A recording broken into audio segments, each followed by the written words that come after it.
नमस्कार, welcome to career 247। मैं हूं Prashant Dhawan. All eyes on West Bengal. Since कई देखिए जो खुद को न्यूट्रल बताते हैं या फिर उनको न्यूट्रल प्रोजेक्ट किया जाता है उनके सपोर्टर्स द्वारा, वो लोग आज के समय इस टॉपिक को कवर कर नहीं रहे। मेरा मानना है एज ए कंसर्न इंडियन, ये टॉपिक डिस्कस करना बहुत इंपॉर्टेंट है कि एक के बाद एक भारत के जो इंपॉर्टेंट राज्य हैं यहाँ पर क्या हो रहा है। अभी हमने देखा कि महाराष्ट्र में क्या हुआ औरंगजेब के इशू को लेकर। अब हम देख रहे हैं वेस्ट बंगाल में क्या हो रहा है। मैं आप सबसे रिक्वेस्ट करूंगा, थिंक लाइक एन इंडियन। हम लोग देख रहे हैं कि जियोपॉलिटिकली बड़े इवेंट्स हो रहे हैं। डोनाल्ड ट्रंप चाइना पर दुनिया भर के टैरिफ लगा रहे हैं और मोस्ट प्रोबेबली आने वाले समय में आप फिर से देखोगे बहुत सारी अमेरिकन और इवन इंटरनेशनल जो कंपनीज हैं ये अपनी बची कुची मैन्युफैक्चरिंग भी चाइना से निकालकर और देशों में शिफ्ट करेगी। और पीयूष गोयल साहब, हमारे कॉमर्स मिनिस्टर, ये बार बार बोल रहे हैं this is an opportunity of a life time. तो एक opportunity of a life time जब हमारे सामने है, तब हम कैसी पिक्चर अपनी प्रेजेंट कर रहे हैं देश के सामने। मैं आप सबको कहूंगा, आप किसी रिलीजन के हो, कहां के भी हो, फिर से बोलूंगा, थिंक लाइक एन इंडियन। जी हां, मैं एक पेट्रियट हूं, आई लव इंडिया, और हमेशा मैं भारत के हित के बारे में ही बात करूंगा। कमेंट सेक्शन में या सोशल मीडिया में कहीं भी किसी रिलीजन को टारगेट करते हुए कोई भद्दी कमेंट मत करिएगा। बिना वजह उससे देश की यूनिटी हर्ट होती है। आप लिटरली जो लोग देश को हर्ट करना चाहते हैं ना, उनके एजेंडा के हिसाब से आप खेल रहे होंगे। तो मैं आप सबको रिक्वेस्ट करूंगा कि please think like an Indian, unity पर फोकस करिए, किसी रिलीजन के बारे में खराब वगैरह मत बोलिए। और अभी जो वेस्ट बंगाल में हुआ है, इट इज ट्रूली अनफॉर्चुनेट। 3 लोगों की मौत हुई है, 150 लोगों को जेल में डालना पड़ा। सिचुएशन इतनी खराब हो गई कि कलकत्ता हाई कोर्ट ने केंद्र सरकार को बोला कि देखिए, जल्द से जल्द सेंट्रल फोर्सेस डिप्लॉय करो। स्टेट गवर्नमेंट से लॉ एंड ऑर्डर संभल नहीं रहा। जैसे आप लोग जानते हैं, हमारे राज्यों में लॉ एंड ऑर्डर एक स्टेट सब्जेक्ट होता है। जब स्टेट गवर्नमेंट के हाथ से सिचुएशन निकल जाती है, तब उसके बाद हाई कोर्ट या फिर इवन सुप्रीम कोर्ट कह सकता है कि केंद्र सरकार यहां पर आए, और केंद्र सरकार ने सेंट्रल फोर्सेस डिप्लॉय कर दी हैं। इस सब के बावजूद हम देखते हैं कि बीजेपी के एक एमपी ये भी अभी गुहार लगा रहे हैं कि वेस्ट बंगाल के अभी 4 डिस्ट्रिक्ट्स हैं जो अभी काफी डिस्टर्ब्ड हैं। ये कह रहे हैं कि इनको आसपा के अंडर लाओ। सिचुएशन बहुत ज़्यादा खराब होती जा रही है ना। आप इमेजिन करके देखो, एक फॉरेन इन्वेस्टर जो मैन्युफैक्चरिंग इंडिया में शिफ्ट करना चाहता है, वो ये सब देख के उसके दिमाग में क्या चल रहा होगा। क्या पिक्चर हम प्रेजेंट कर रहे हैं, खुद का नुकसान कर रहे हैं, फ्यूचर जनरेशंस का नुकसान कर रहे हैं। आज के समय तो मैं कहूंगा at least we should present the best picture of our country. और अभी रिसेंटली जो वेस्ट बंगाल में वायलेंस हुआ है, जो भी ये सब हुआ है, वेस्ट बंगाल की चीफ मिनिस्टर खुद ही कह रही थी कि सबकी नीड क्या है, सबका मतलब पॉइंट क्या बनता है। क्योंकि वक्फ बोर्ड इशू को लेकर अगर प्रोटेस्ट हो रहे हैं, तो रिसेंटली वक्फ अमेंडमेंट एक्ट को लेकर जो भी बदलाव किए गए हैं, वेस्ट बंगाल की चीफ मिनिस्टर ममता बनर्जी ने कहा है कि वो सब चेंजेस मैं वेस्ट बंगाल में लागू ही नहीं करूंगी। तो उस सब के बाद भी ये सब हो जाना, इट इज वेरी अनफॉर्चुनेट। इधर आप देख पाओगे आर्टिकल, वेस्ट बंगाल की चीफ मिनिस्टर ममता बनर्जी यहां पर ये कह रही है, what is the riot about. और आई थिंक आप सब लोग कमेंट सेक्शन में, आप सब लोग एक बात से एग्री करेंगे, violence is never the answer. कुछ मतभेद है, कुछ इशू है। देखिए, हमारे देश में इतने सारे ऑप्शंस हैं, कोर्ट हैं, लोग प्रोटेस्ट कर सकते हैं, बहुत कुछ और ऑप्शंस हैं। मगर वायलेंस जब होता है ना इस तरीके का, इससे एक कंट्री की इमेज बुरी तरीके से हर्ट होती है। मुझे याद है जनवरी 2025 में एक बहुत अच्छा आर्टिकल पब्लिश हुआ था टाइम्स ऑफ इंडिया में।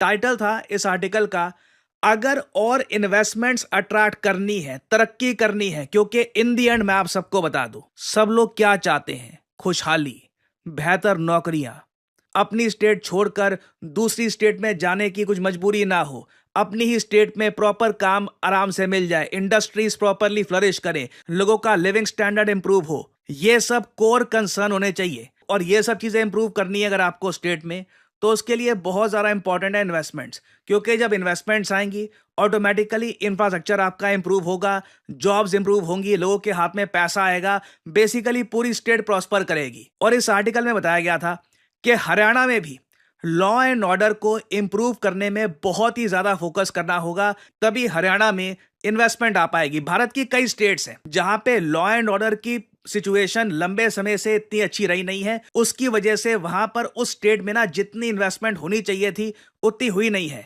और आप अगर हमारे देश के राज्यों को नेट स्टेट डोमेस्टिक प्रोडक्ट के हिसाब से आप अगर एक उनकी जो रैंकिंग है वो देखोगे, मतलब बेसिकली मैं यहाँ पे ये कह रहा हूँ कि जैसे कंट्रीज की जीडीपी होती है उसी तरीके से अगर हम स्टेट का जो डोमेस्टिक का प्रोडक्ट है उसके हिसाब से कंपेयर करें कि कौन सी स्टेट कितने रुपीस का प्रोडक्ट यहाँ पे प्रोड्यूस कर रही है, तो नंबर 1 पे आपको यहाँ पर दिल्ली, सिक्किम, यहाँ पे चंडीगढ़ बीइंग यूनियन टेरिटरी और तेलंगाना वगैरह ये सब यहाँ पे आपको मिल जाएंगे। वेस्ट बंगाल को ढूंढने के लिए बहुत नीचे आपको जाना होगा, नागालैंड, ओडिशा से भी पीछे आपको मिल जाएगा यहाँ पर वेस्ट बंगाल। और वेस्ट बंगाल में देखिए पोटेंशियल कमाल का है। हम सब लोग बीइंग इंडियंस हम चाहेंगे कि वेस्ट बंगाल और ज़रा प्रॉस्पर करे, यहाँ पे इन्वेस्टमेंट्स आए। और रिसेंटली हमने देखा कि बंगाल ग्लोबल समिट को भी होस्ट किया वेस्ट बंगाल ने, और यहाँ पर 4,40,000 करोड़ के इन्वेस्टमेंट प्रपोजल्स आए। अब ये सब प्रपोजल्स हैं, ये इन्वेस्टमेंट अभी आई नहीं है वेस्ट बंगाल में, ये सब प्रपोजल्स हैं। आप इमेजिन करके देखिए, अब सडनली ऐसी न्यूज़ आती है कि जी वायलेंस हो गया वेस्ट बंगाल में।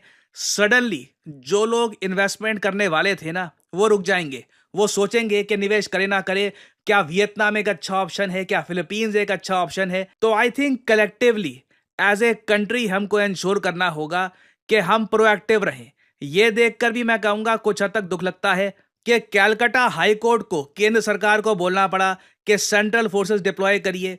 स्टेट और सेंट्रल गवर्नमेंट में इतनी अंडरस्टैंडिंग होनी चाहिए कि जहां पर स्टेट गवर्नमेंट को लगे कि मामला खराब हो रहा है वहां पे इमीडिएटली सेंट्रल गवर्नमेंट से बातचीत हो और सेंट्रल गवर्नमेंट टेक ओवर कर ले, वो अपनी फोर्सेस भेजना स्टार्ट कर दे और इमीडिएटली हम कोई भी वायलेंस की घटना हमारी स्टेट में ना होने दे। ये जो नंबर सामने आते हैं, 3 लोग मारे गए, कई लोग बताया जा रहा है कि डर में हैं, कई लोगों को अरेस्ट करना पड़ा, जो इमेजेस सामने आई है वेस्ट बंगाल की, this is bad all together. और ये प्रॉब्लम अगेन सिर्फ वेस्ट बंगाल की नहीं है, हमारे देश में कई स्टेट्स की है। और ऑल टुगेदर आप इंडिया को भी देखोगे ना एज एन इन्वेस्टमेंट डेस्टिनेशन, कई फॉरेन इन्वेस्टर्स ये बात बोल चुके हैं कि इंडिया में रूल ऑफ लॉ को और ज्यादा इंप्रूव करना होगा। एक्चुअली मैं आपको एक बहुत ही ज्यादा इंटरेस्टिंग फैक्ट ये बताता हूं, एक रूल ऑफ लॉ इंडेक्स भी होता है जो कंट्रीज को रैंक करता है वहां पर रूल ऑफ लॉ के हिसाब से, कि देखो घूम फिर के हम लोग ये चाहते हैं कि कानून के हिसाब से सब कुछ हो, लोग कानून अपने हाथ में ना ले ले।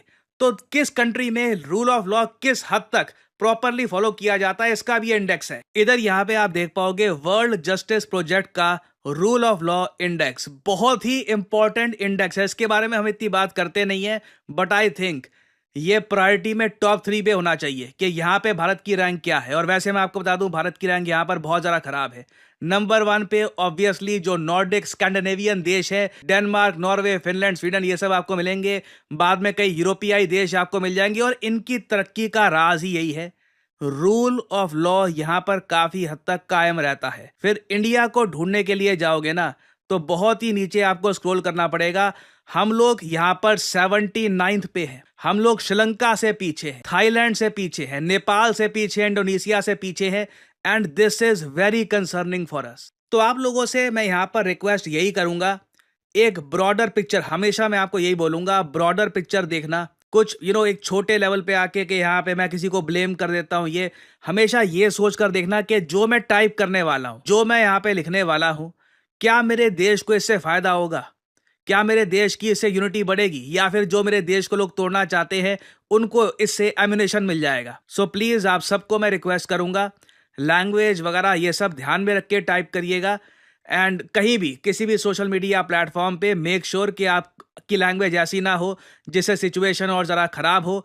मैं जानता हूं कि काफ़ी बार कई लोग हैं बांग्लादेश के, पाकिस्तान के, वो इंडियन अकाउंट्स बनाकर या फिर इंडियन साउंडिंग यूज़र नेम रखकर ऐसी कमेंट्स करते हैं ताकि इंडियंस आपस में लड़ पड़े। तो इस बात का भी ध्यान रखिएगा, इंश्योर करिएगा कि जिसकी कमेंट आप देख रहे हैं अपने सामने वो जेन्युइनली किसी इंडियन की है या फिर कोई ऐसा आदमी है जो बस इंडियंस को लड़वाना चाहता है।